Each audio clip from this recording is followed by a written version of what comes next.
Hi, everybody, and welcome. This is the KCP-Edge meeting for Thursday, February 23rd, 2023. Share out our agenda. If you're following along, I'm looking through GitHub repository for the agenda. Okay, so before we get started, let's go over the code of conduct. As contributors, maintainers in the CNCF community, and in the interest of fostering an open and welcoming community, we pledge to respect all people who contribute through reporting issues, posting feature requests, updating documentation, submitting pull requests or patches, and other activities. We are committed to making participation in the CNCF community a harassment-free experience for everyone, regardless of level of experience, gender identity, and expression, sexual orientation, disability, personal appearance, body size, race, ethnicity, age, religion, or nationality. Basically, in a nutshell, just everybody try to be nice to each other here. Appreciate it. All right, so first up on the agenda, I had a couple items I wanted to just share with the rest of the community. Open to feedback if anyone has any.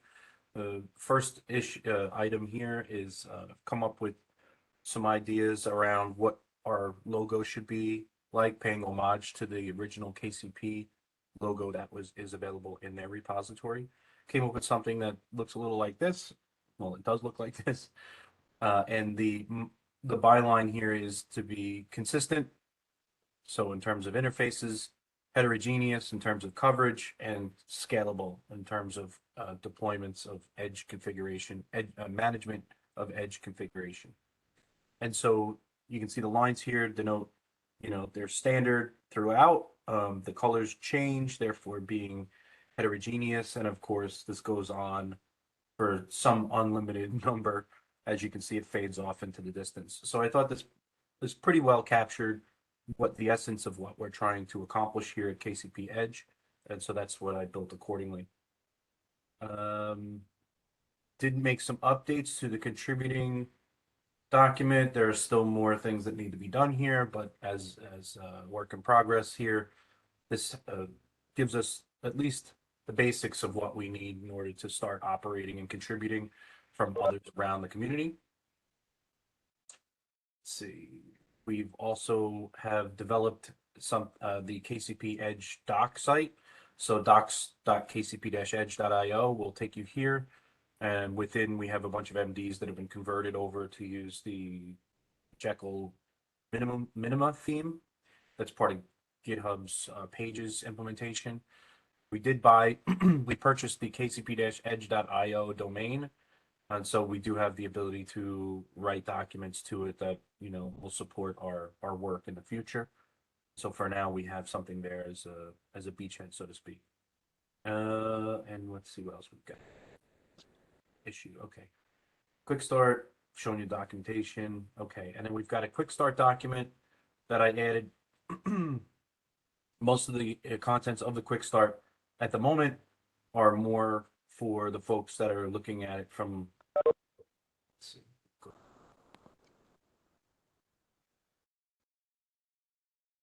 that would be starting off from the standpoint of a KCP implementation and then adjusting and adding the KCP-Edge bits on top of it. So that's the kind of the order we have right now. And this this doc will continue to evolve and morph based on changes to KCP and also KCP-Edge. Any questions or comments on those logistics?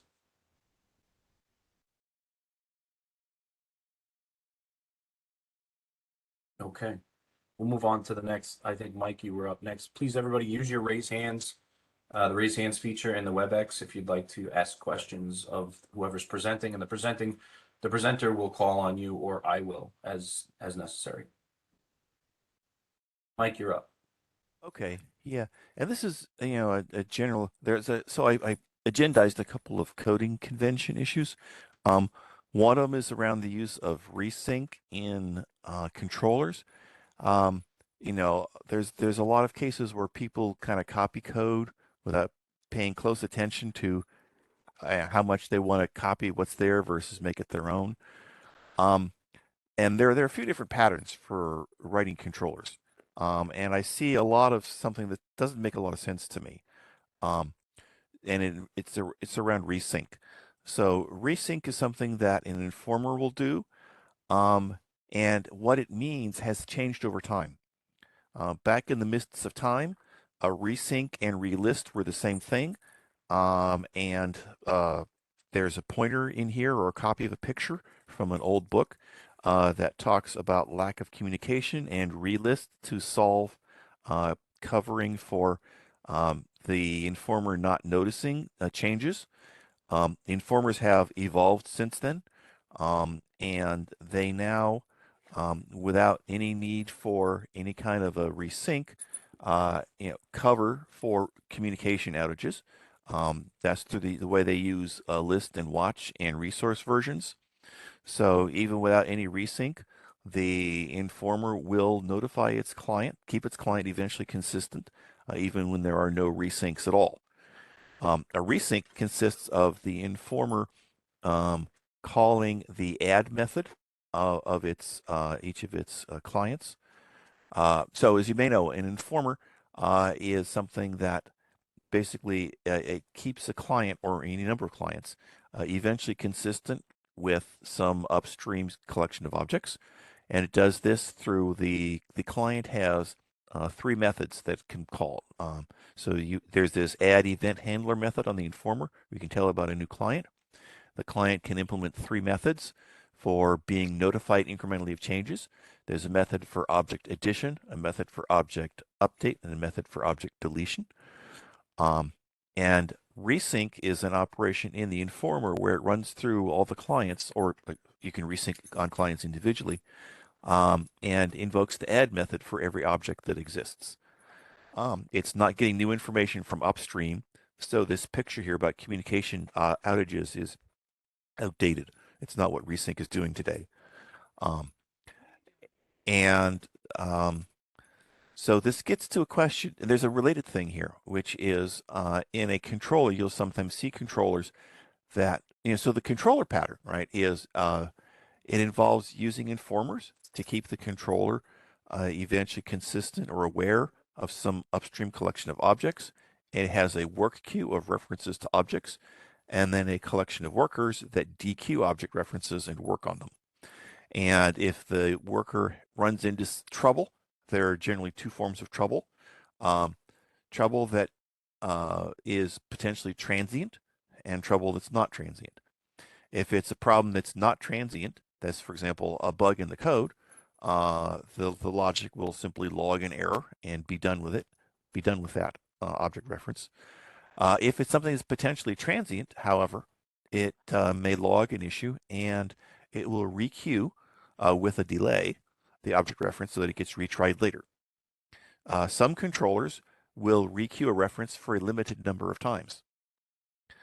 And so one pattern, for example, that you see is controllers are designed so that for some transient problems, it's not picked up by the retry, it's picked up by the resync. However, there's a gap in that design, as you can see from what I've just told you. The resync does not replay the delete events. It only re-notifies of the objects that exist at the time of the resync. So if you've got a controller that retries for a limited number of times, and it happens to do this for a reference to an object that has been deleted, the resync will not save your butt. So in my opinion, the superior pattern for writing a controller is don't bother with resyncs and don't limit the number of retries. That's my thought. By the way, Mike, I think I don't know who is using resync because most of the time I think the default is like 10 hours or something like that for the resync. So I don't think that will help anybody anyway. Well, I mean, if it's not zero, then there is a resync, and you have to think, if I've got a large number of objects, and ultimately we are concerned with scaling here. This is one of the reasons I'm not a fan of resync is when you're dealing with a large number of objects, it's going to dump a huge number of object references in that work queue, and so you're going to have a big spike in work that's actually not going to do you any good anyway. Right.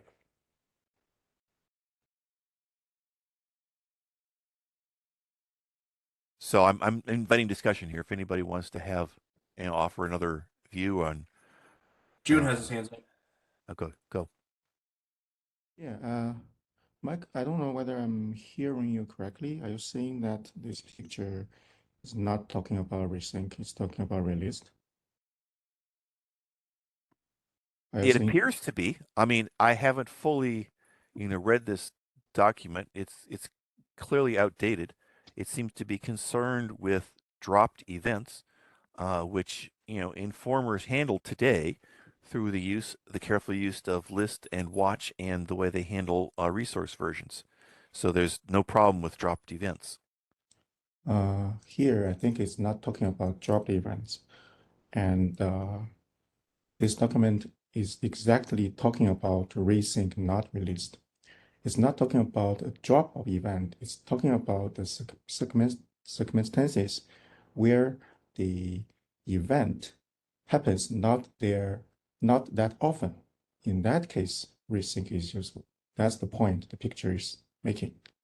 What's this outage in the picture? What is that? The picture has this blue box labeled outage in scenarios 1, 2, and 3. Yeah, it has a outage there because it wants to compare the scenario where the first one and the second one, which is the edge-driven and edge-triggered level-driven logic. The outage is there for demonstrating the two differences between the 1 and 2. But for the third item, the emphasized stuff is if we read the strategy 3, you can see that even the last sentence said, even if the application runs very stably and does not lead to many pod events, I think that's the point where resync is necessary. So this picture is exactly talking about resync, not talking about release. Well, but if you read the discussion of strategy 2, it seems to be concerned with losing events.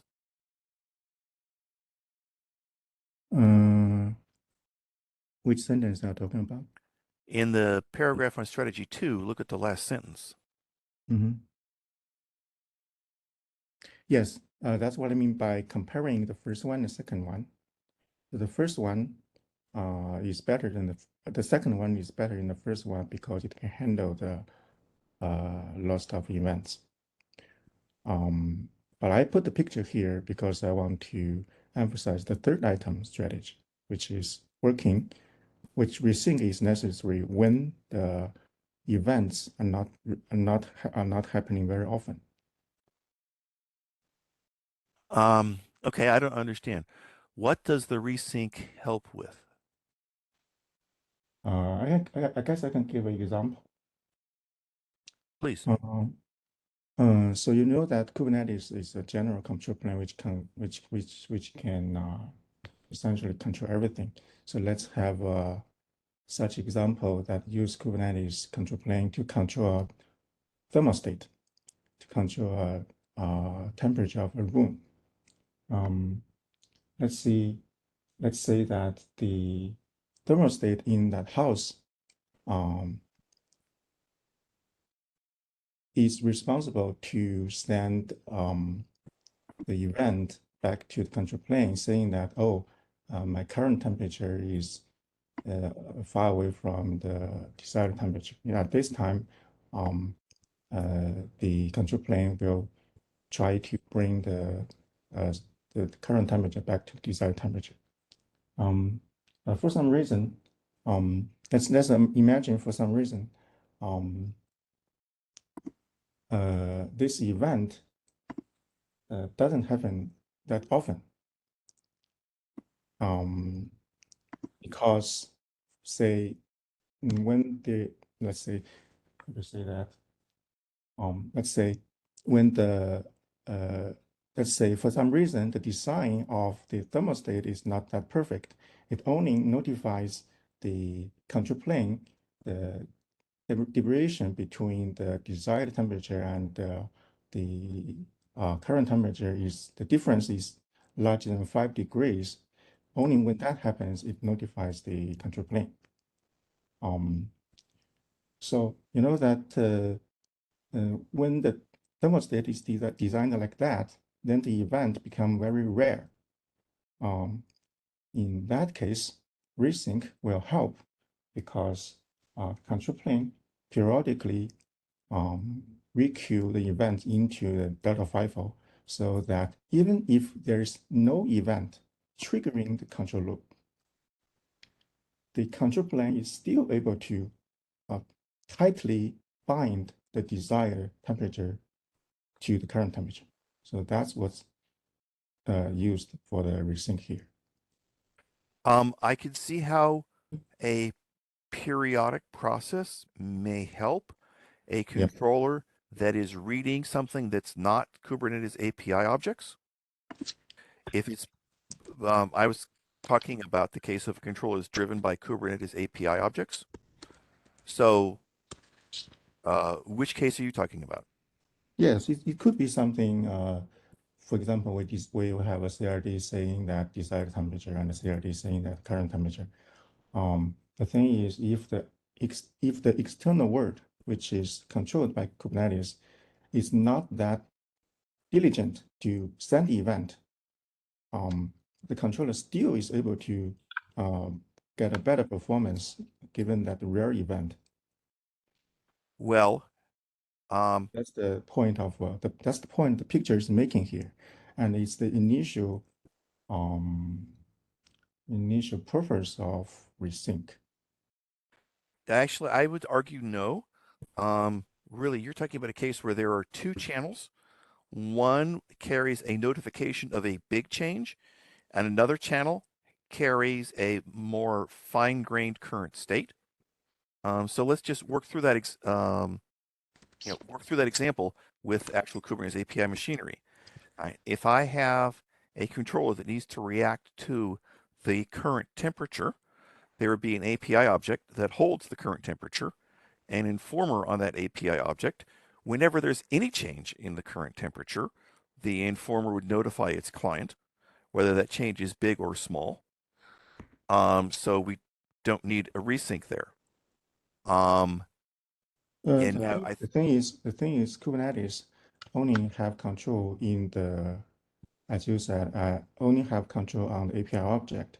It doesn't have the control on the external world, which is controlled by Kubernetes.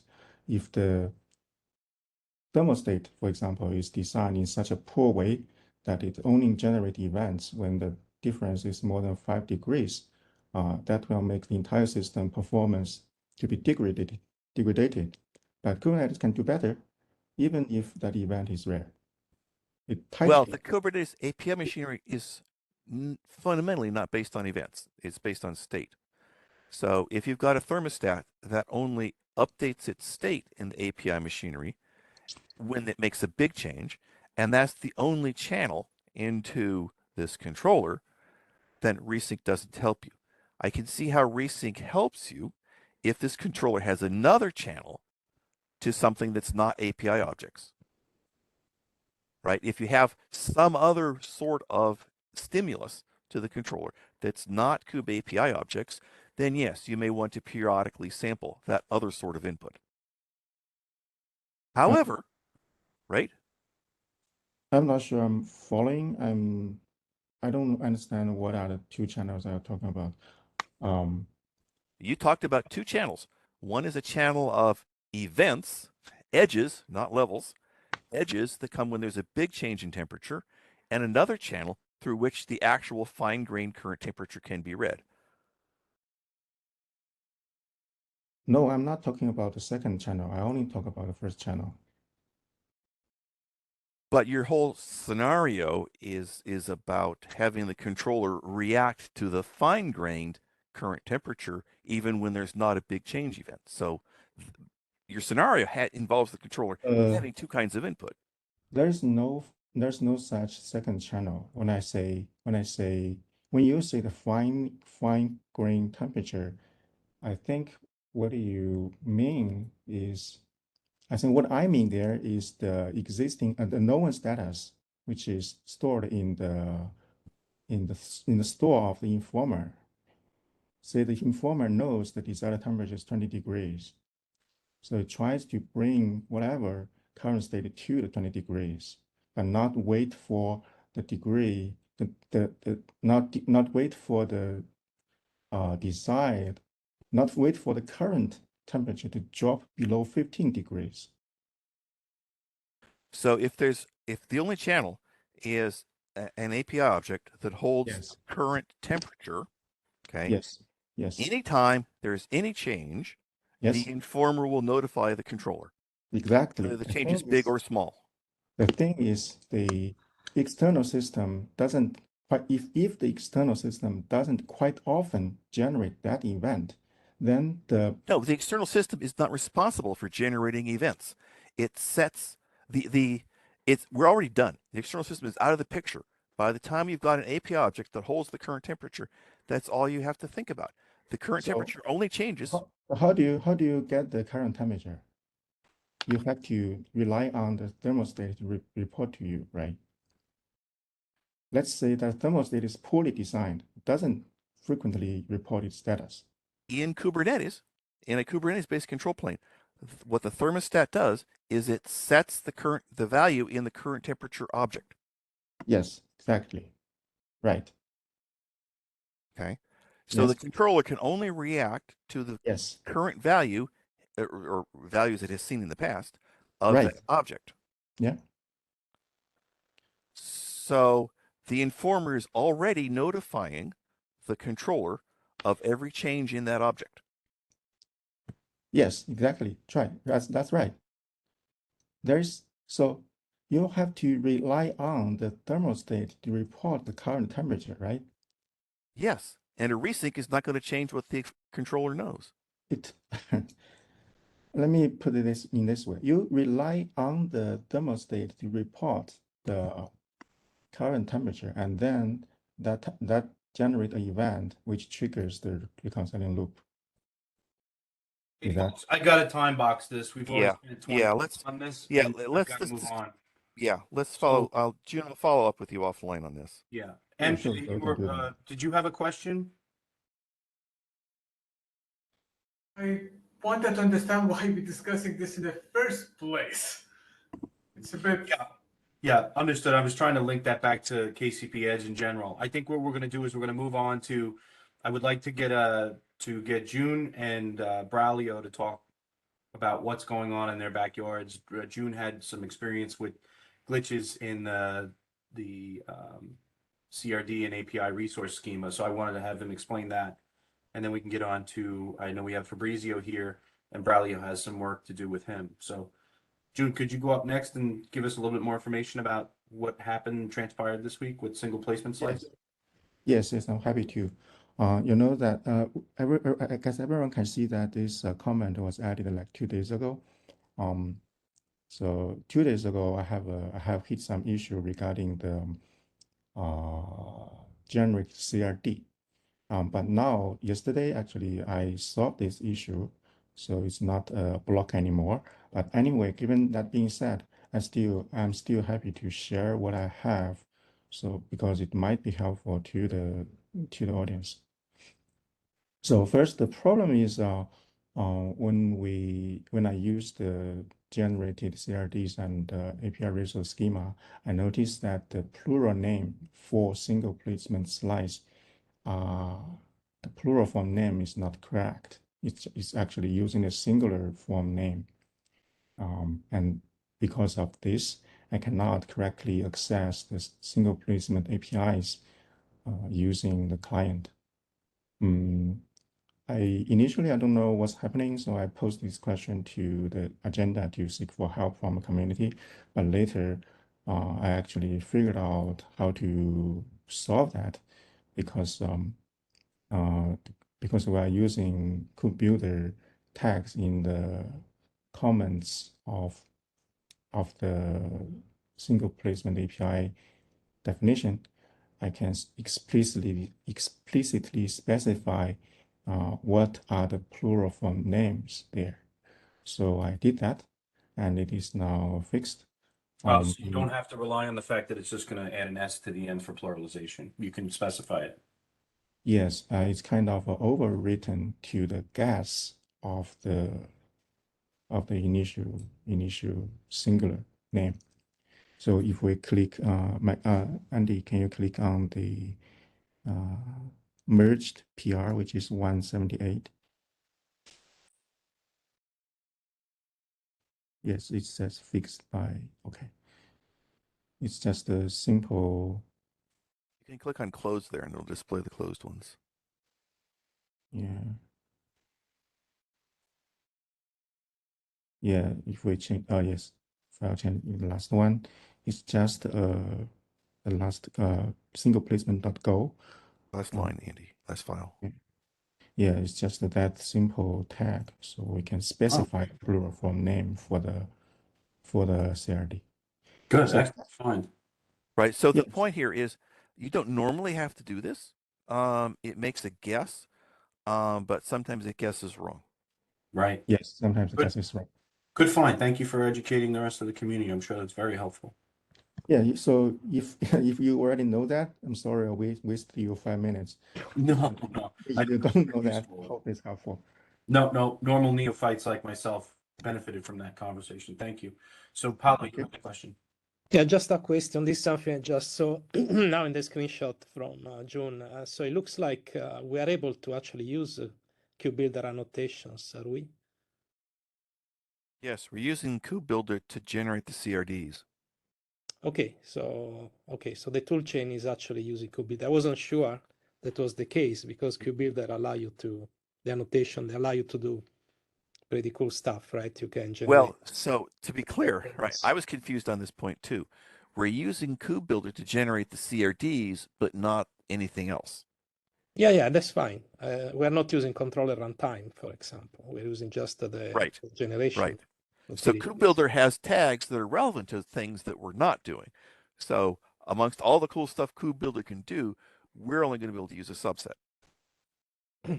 Okay. All right, thank you. Any questions or comments for June? Thanks, June. Okay, Braulio, you're up next. Yeah, thanks. Thank you, Andy. So let me just quickly share my screen. So I'd like to start to discuss about the requirements for the POC in terms of the infrastructure and the dev deployment. So this is this figure just illustrating what we are planning for the POC. So I just like to discuss some of the points of the infrastructure requirement. So, for example, here we have so from this requirement, so it seems like we have only one center, and then the edge. So in the edge here, we are gonna be simulating multiple syncers just using a single Kubernetes cluster per se. And I'd like to double check. So for the edge server provider workspace, all the components will be implemented as an individual process. Is my understanding correct? So we did discuss plans for, I think, a progression, potentially progression in the demo of what we do about the edge P clusters. I thought we agreed that to start we would use real P clusters, single node P clusters, or as cheap as we can. So it's no simulation. It's actually running real edge P clusters. Okay. In the center, I do think we were favoring putting all of these the different boxes there. Those are controllers. I think we were favoring putting them into one controller manager. That's not the case yet. Currently, we have only separate processes. But I think this is something we should talk about at some point, or maybe not even worry or prioritize. It's a relatively small detail, but at some point, we would probably benefit from putting them together and sharing some things. Just using shared informers gets you, in a shared informer factory, gets you sharing of those local caches of the monitored objects. So I think we want to get to the point where those 4 boxes in the Edge Service Provider workspace, those are 4 controllers in one controller manager process. Okay, I understand. And for which scale are we planning to target for example, for this demo, given that we are going to be simulating every P cluster as a single node? As big as is practical without being a problem in terms of requiring a lot of development or more money than we can afford. So in particular, I think this means one KCP server process only for all the center stuff. And for edge clusters, make them as cheap, individually as cheap as we can. Start off with real ones because they're in some sense don't require developing a simulator.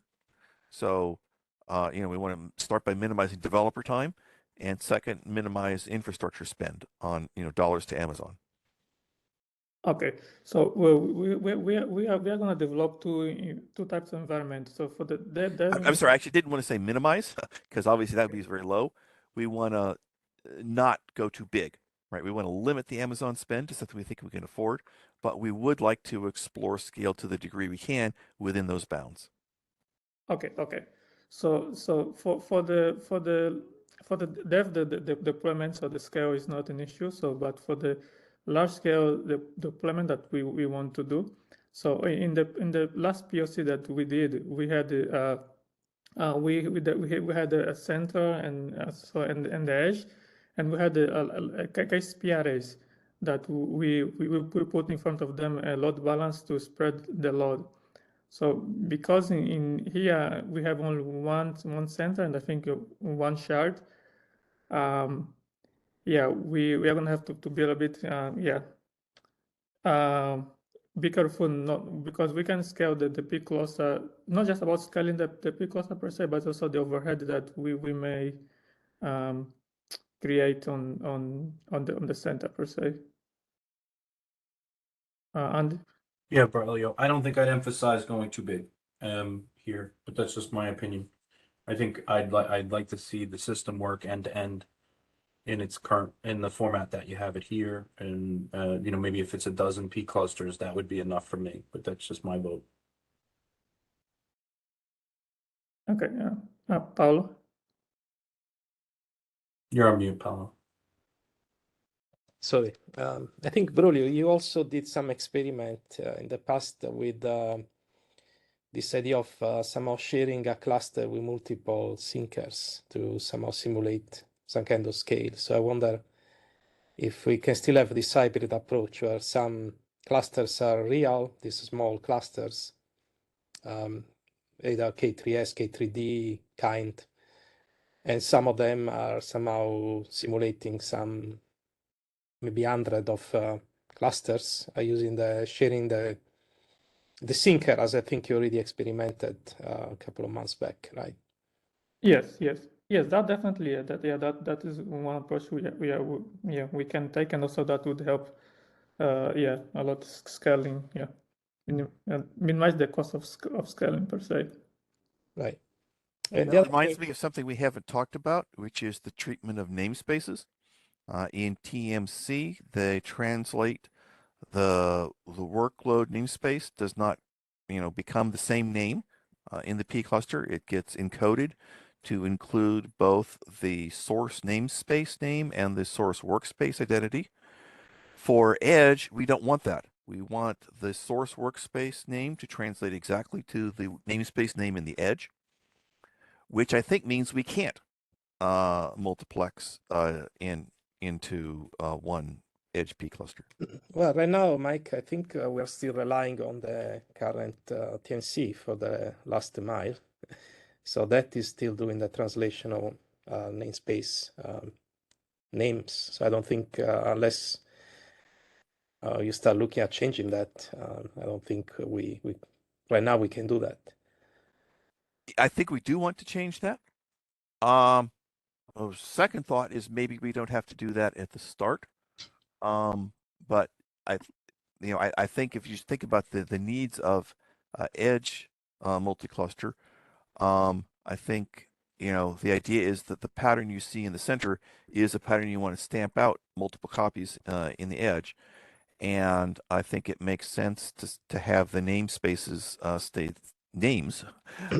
the same. Yeah, but if you go for that approach, then you have to ensure that in our edge scheduling, we never schedule two different namespaces in the same cluster.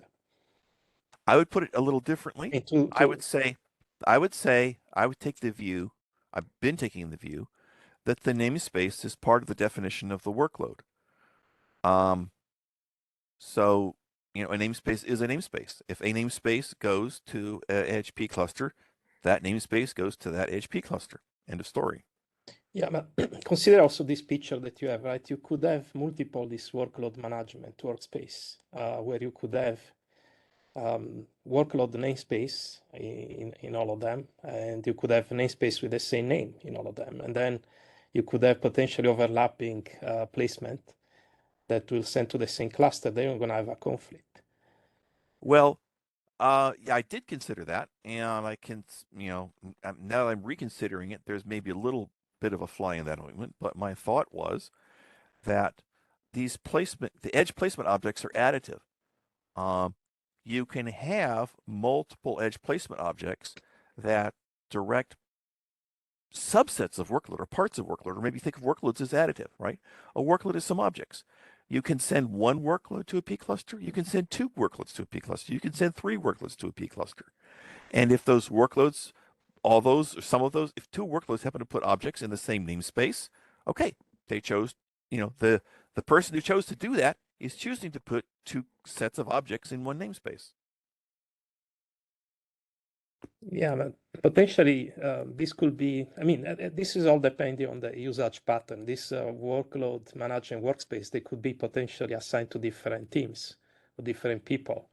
If you want them to be completely independent, then yeah, you need to have them not going to the same P cluster. Yeah, they may think that they have some kind of isolated environment where they deploy, and they. But we know they don't. If we're telling them that it's deploying to a regular Kubernetes cluster, we know that the non-namespaced objects are scoped to the cluster.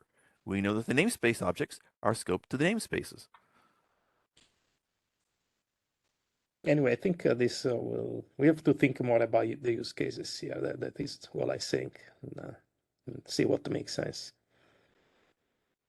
I guess we need to talk about it more. My opinion is that a workload looks like ordinary Kubernetes stuff, which includes both namespaced and non-namespaced objects, and the users are aware of the namespaces. So a user who puts something in, namespace, my system, right, expects it to be running in namespace my system in the Edge P cluster. Maybe, yeah. If I can maybe just Yes. give a thought. It seems to me that changing the names of the namespace on the TMC use case makes sense because it's highly related to the assumption that the pods, the workloads running in the physical cluster will see the context of KCP. So the pods themselves, that don't precisely what you would need to change in the edge case, that don't see the physical cluster environment, they see the KCP environment. So even if we change the name of the namespace on the physical side, to Mongolit, it's not a problem because it doesn't bring inconsistency. It's just, hosted in some other namespace, but the pod internally knows that sees his workspace as being the KCP workspace. So I tend to agree that if you cut this, feedback, this communication back from the pod to KCP, because you are in edge use case, then it would make things quite inconsistent to distribute that in distinct namespaces as the KCP namespaces. Because as soon as from the pod you have visibility on the real physical namespace, then it becomes inconsistent, and the two objects, the view of the world that the two objects, the deployment on KCP side and the pod on physical cluster side, the view of the world they have will become different, and it seems to me that probably it cannot work. Does it make sense? Yeah, that's a very good point, David. I wasn't even thinking about that. You probably want to make sure, because you may have a dependency on a particular namespace in your app, right? You may expect certain name, and so if you don't have that consistency, then everything can break. Yeah, we had a discussion with on another topic with someone else today, which makes me think that the whole point is really ensuring that either we have the whole world of upstream or the whole world of downstream, but any mix of those, even through some sort of opened windows or leaking, will bring very, very painful. Yeah, maybe then probably the question is if we want to allow overlapping or not, right? As Mike was describing. It seems so. Right. And I think it's not our job to make that decision. I think this is a point where we have a platform that has capabilities, and it's up to the user to decide whether they want to allow those overlaps or not. To me, I see use cases where there are overlaps. So All right, so we have to let's get back over to Braulio. Braulio's going to drive the rest of this discussion here. Okay, so as Fabrizio is in the course, I just would like to clarify that. So besides creating a large scale deployment, so we also want to create a dev test, like it is installed for people to play around with this environment, and you have already done a very nice playground for KCP. And that you demo I think a couple weeks ago. So and maybe that we could extend that to deploy the components that we need for the KCP-Edge. Do you have an opinion? Can you hear me? Yeah. Yes. So first of all, thank you for inviting me and for the feedback. So I'm catching up with what you guys are doing it. So KCP background has been designed like I'm learning. I need to spin up an environment, change them fast and easily. And so what I saw is that there is a great work in the test framework of KCP. So KCP background is just a YAML that is a proxy to use everything that is in the test framework. It can work. It works well. In my opinion, long term, this kind of things work well only if we can make the playground the way the project used to create its own end-to-end test. I already have a fixture that you can use to create end-to-end test, and so this will make basically the playground automatically maintain and align with the rest of the project if we use it for the test. But yeah, it is a journey. So first feedback, it is a tool, it is there, it is helping me to learn, and I think that others can appreciate it as well. In my mind, at least for my mind, it is easier to represent my mental map in a schema like this, or map a schema like this to a YAML than to map to a list of imperative call to the cattle bind, kind create, and whatever. So of course you have to know both of them, but when you want to repeat fast, the YAML is much faster and to get things done. So if you want to use it to expand it, it is there. I offer it to the community because I think that people can find it useful, and I'm really happy if someone will help me to keep this idea grow. So happy to collaborate in it, definitely. Okay, great, thanks. And I think also I like that you already have the functionality to create clusters in YAML, so that's really great. So the second item that I'd like to just to discuss and remain this call is about the instrumentation per se. So we had a discussion about how are we going to deploy the infrastructure. So now what we want to collect per se.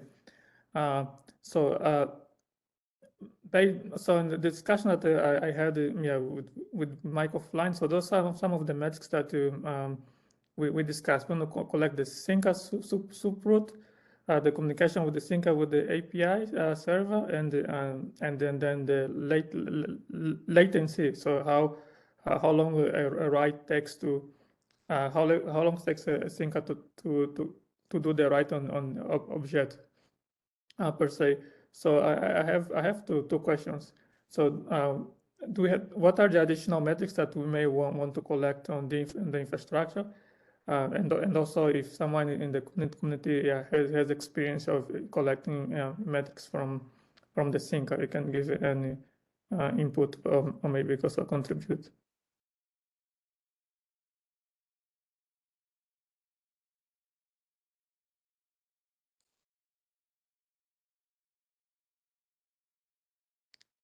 So Braulio, these are in addition to what we can already collect? So my first question is, so these are the metrics that we want to collect from the peak losses. So, but besides those metrics, do we want to do collecting and more metrics from the core that is run the KCP server per se?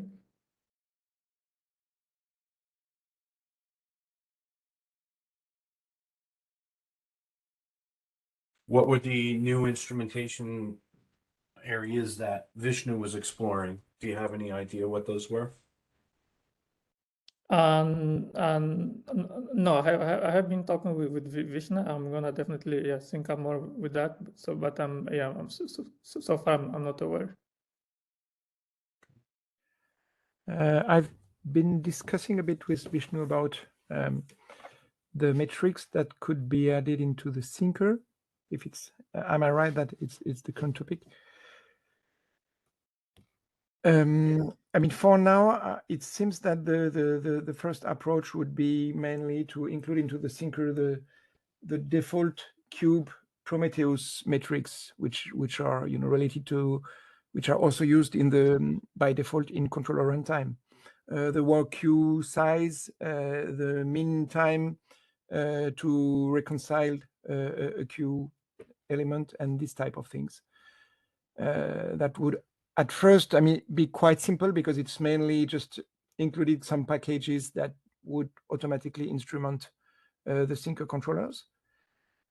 And then in a second step, but probably not so soon, he would be able to they would be able to add some specific metrics about the syncer, but at least knowing the quantity and the velocity of how the various syncer controllers work would be something quite, I think, straightforward, I assume, in the next days, weeks. Okay, great. Do you know if there is any documentation that has about the plan for to add the plan feature that plan feature for metric collection that is being planned for the syncer? Yeah, no, I think we don't have that because it's quite the beginning. We just brainstormed on this topic, but I think mainly it would be the typical metrics that you find on any controller built with controller runtime. This type of things. Oh, okay. For now, I mean, at least at first, and accessible through some slash metrics endpoint. I assume.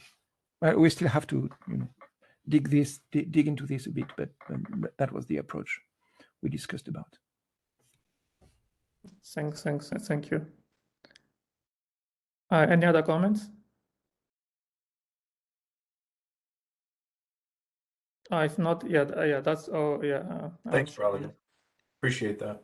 Okay, next up is Mike to talk a little bit about the placement API. Okay, yeah. Let me share my screen. This is internal APIs. So of the placement translator. So in the Edge MC POC architecture that we're working on, there's a proposed process called the placement translator, which has 4 responsibilities. and it connects to, it consumes the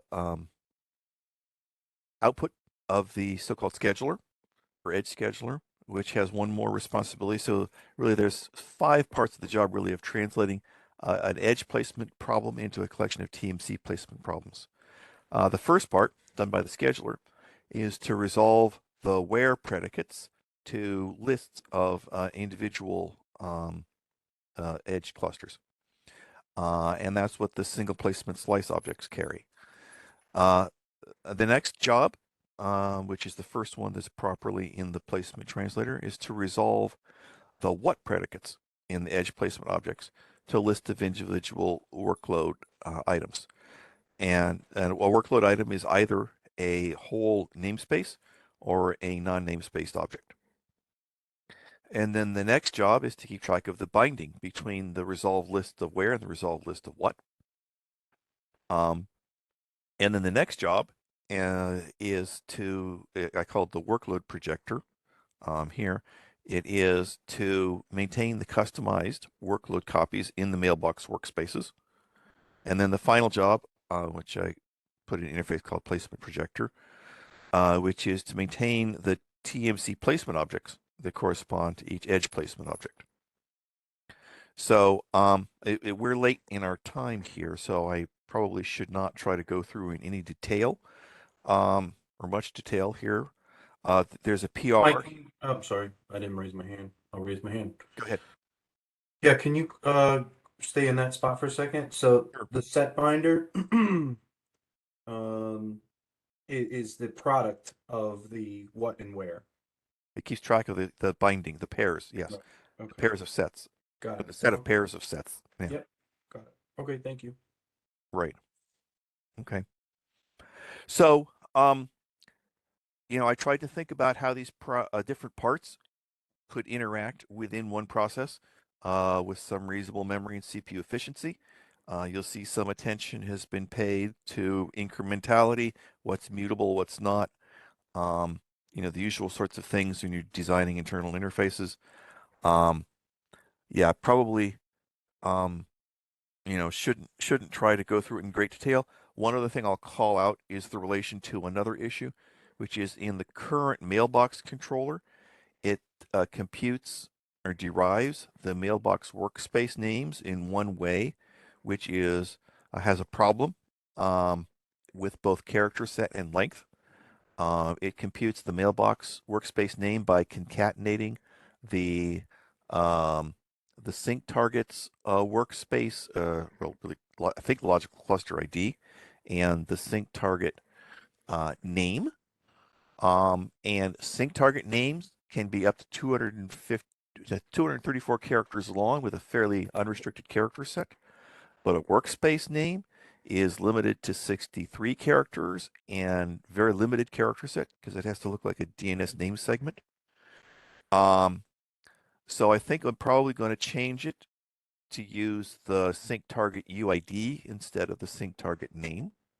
But that introduces a problem, which is that this single placement slice thing carries sync target names, but not sync target UIDs. My current thinking is to leave that as it is. In here, we can have something that an informer on sync targets that will keep track of the mapping from name to UID. So we don't have to gunk up all the API. We can keep track of that mapping in the implementation and use it as necessary. So there's that.